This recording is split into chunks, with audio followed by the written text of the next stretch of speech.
Llanes, lo reflejaba aquí el compañero que me precedió en el uso de la palabra, con sus trebines, sus amievas, sus campillas, siempre acompañados de su mariachi mexicano, es el paradigma de esa corrupción a la que nos estamos refiriendo, hasta lograr que el paraíso turístico de Asturias quedase transformado como el punto negro de la costa cantábrica. Y las cifras hablan por sí solas. Las cifras de desarrollo urbanístico, el paro y el estado de las cuentas del ayuntamiento no hacen más que confirmar esta afirmación que acabo de realizar, siendo Llanes el municipio asturiano que más ha construido, imitando con ello los excesos de la costa mediterránea. El número de viviendas ha aumentado un 80% desde que en aquel maldito año del 2002 se presentara el Plan General de Ordenación Urbana, que preveía la construcción de 15.000 viviendas en un concejo de 13.200 habitantes. Menos mal que desde los años 90 un grupo de vecinos y vecinas constituidos por Asociación y Amigos de Llanes vienen combatiendo con valentía este crecimiento que viene infringiendo todo tipo de normas y leyes, hasta conseguir en 2007 que los tribunales declarasen nulo este plan de 2002, aunque los constructores seguían construyendo y construyendo miles de viviendas, porque de lo contrario estoy seguro que no hubiese quedado espacio ni para ofrecer la charla que en estos momentos estamos realizando. Una de las joyas de este pegón era el plan parcial de la Cala,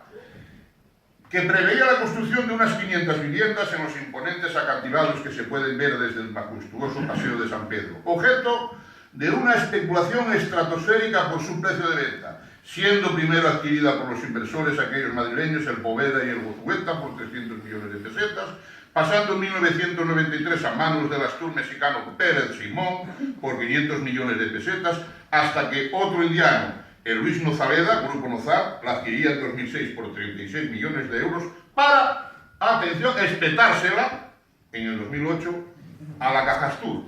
a la Caja de los Asturianos, a la Caja de Menéndez Felipe Company y su grupo de consiglieris por el precio de 47,56 millones de euros. Todos sabréis que eso en estos momentos se encuentra en el Tribunal Supremo.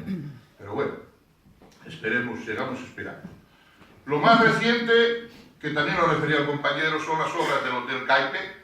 construido casi en medio de la valla de barro, donde nuevamente aparece el empresario mexicano y hombre del judío mexicano libanés Carlos Slim Elú,